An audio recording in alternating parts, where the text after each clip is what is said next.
धन्यवाद सभापति महोदय, आपने ऑपरेशन सिंदूर जैसे महत्वपूर्ण विषय पर बोलने का अवसर दिया।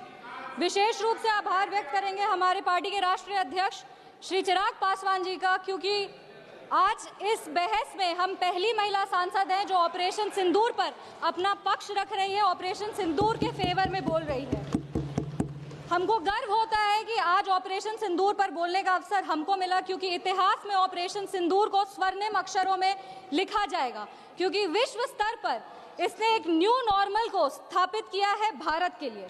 ये न्यू नॉर्मल की जो नींव है वो सदियों पहले रामचरितमानस में लिख दी गई थी, जिसकी चौपाई है, बिनय न मानत जल्द ही जड़ गए 3 दिन बीत, बोले राम सकोप तब भय बिनु होए न प्रीत। इसका अर्थ ये है कि विनय और धैर्य जरूर ही महत्वपूर्ण गुण है, पर जब धैर्य का बांध टूट जाता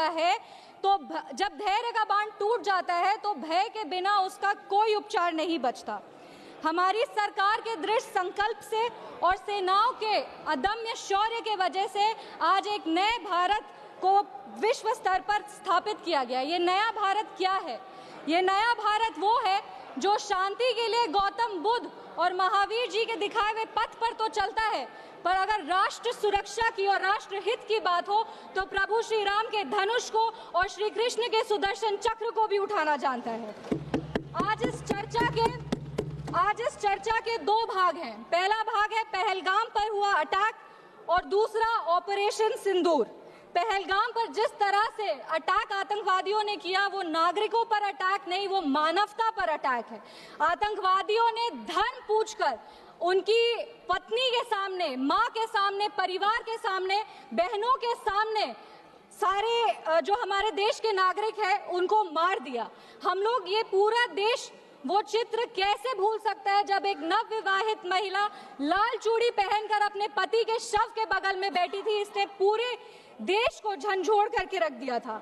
लेकिन दुर्भाग्य की बात यह है कि आज भी हमारे देश में ऐसे लोग हैं जिनको पहलगाम से ज्यादा दुख पैलेस्टीन के लिए होता है, क्योंकि ये उनकी राजनीति को फायदा नहीं देता। लेकिन जहां राजनीति के लिए कई लोग चुप्पी साध लिए, वहां हमारे यशस्वी प्रधानमंत्री ने राष्ट्र धर्म निभाया और उन्होंने महिलाओं के आंसुओं को ही नहीं पोंछा, पर महिलाओं के स्वाभिमान को और सम्मान को पुनर्स्थापित किया।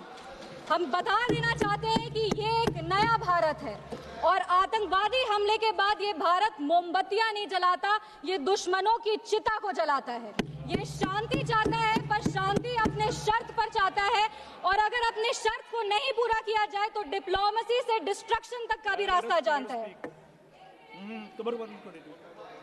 इसी बात पर हम एक शायरी कहना चाहेंगे, खतों का दौर गया अब फरमान भेजे जाते हैं, जो करते हैं भारत की आत्मा परवार वो सीधे कब्रिस्तान भेजे जाते हैं। अभी अपने कांग्रेस के साथियों का बात सुन रही थी और वो कह रहे थे कि 1971 में इंदिरा गांधी ने ये किया है, 1971 में इंदिरा गांधी ने वो किया, पर वो कभी भी 1971 का क्रेडिट बिहार के बेटे जगजीवन राम जी को नहीं देते हैं, जो तब के रक्षा मंत्री थे। बांग्लादेश ने उनको 1971 का वॉर हीरो डिक्लेयर किया था, और रक्षा मंत्री होने के जंग के बाद भी उन्होंने सैनिकों के रिहैबिलिटेशन के लिए काम किया। लेकिन कांग्रेस पार्टी इसको कभी नहीं रिकॉग्नाइज करेगी, क्योंकि उनको दलित नेतृत्व से समस्या है। वो सिर्फ उनके साथ रहना चाहते हैं जो बाबा साहब के चित्र को अपने पैर पर रखते हैं। अगर हम ऑपरेशन सिंदूर की बात करें तो ये सिर्फ टेरर लॉन्च पैड्स को ध्वस्त नहीं किया, ये पूरी की पूरी तरीके से पाकिस्तान के हौसले को ध्वस्त कर दिया है।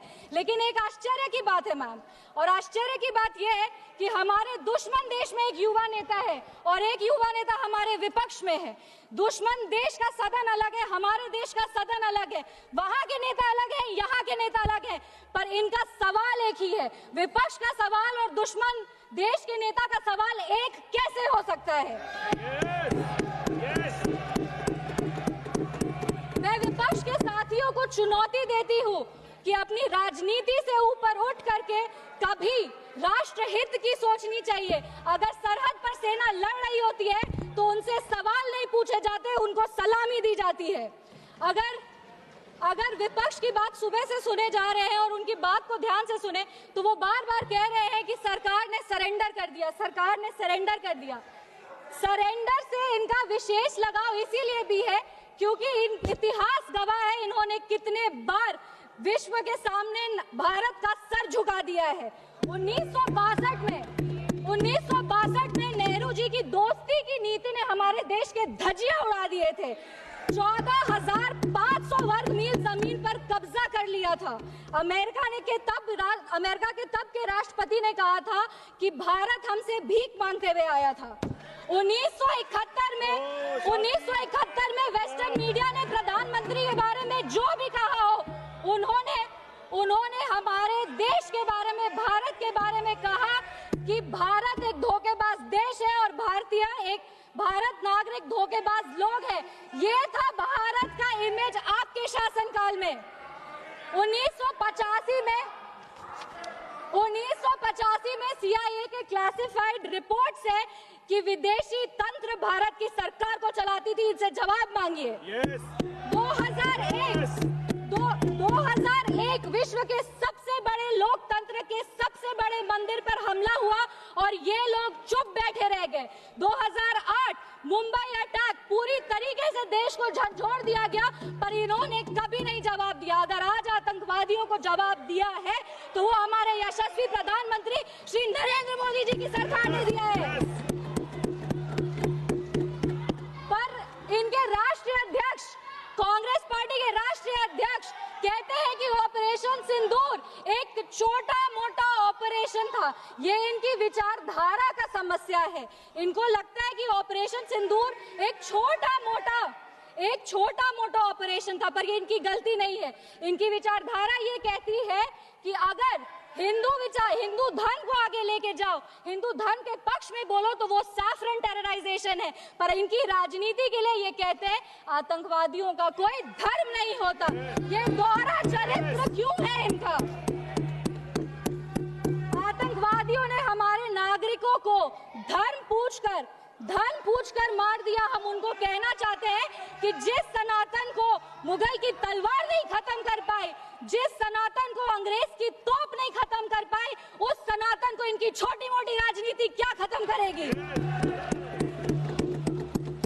आतंकवादियों ने जब हमारे भाई लोग को मारा तो उनको मारने के पहले बोला कलमा पढ़ के सुनाओ। उन नागरिक की बहन होने के नाते, इस देश की बेटी होने के नाते हम उनको महाभारत सुनाना चाहते हैं। महाभारत सत्य और धर्म की लड़ाई जरूर है, लेकिन महाभारत द्रौपदी के प्रतिशोध का भी प्रतीक है। द्रौपदी का बदला महाभारत है और हमारी संस्कृति में है। अगर नारी सम्मान में त्रुटि होगी तो फिर से महाभारत रचा जाएगा। और महाभारत में लिखा है धर्मो रक्षति रक्षता। जो धर्म की रक्षा करते हैं, धर्म भी उन्हीं की रक्षा करता है। विशेष रूप से हम धन्यवाद देंगे हमारे यशस्वी प्रधानमंत्री श्री नरेंद्र मोदी जी का, जिन्होंने ऑपरेशन सिंदूर का नाम ऑपरेशन सिंदूर रखकर पूरी दुनिया को बता दिया है कि एक चुटकी सिंदूर की कीमत क्या होती है। और जिसने हमारी महिलाओं के, इस देश की बेटियों के, हमारी बहनों के सिंदूर को उजागर किया, उसको हमारी सरकार ने, हमारी सेना ने मिट्टी में मिला दिया है। अपने वाणी को विराम देने के पहले बस एक पंक्ति पढ़ेंगे। अगर उसूल पर आए तो टकराना जरूरी है, अगर जिंदा हो तो जिंदा नजर आना जरूरी है। भारत एक जिंदा देश है, उसकी रगों में अखंडता का और एकता का खून दौड़ा है। और जब जब भारत की अखंडता पे और एकता पर प्रहार होगा, भारत एकजुट होकर के मुंह तोड़ जवाब देगा। जय हिंद, जय बिहार, भारत माता की जय। जी।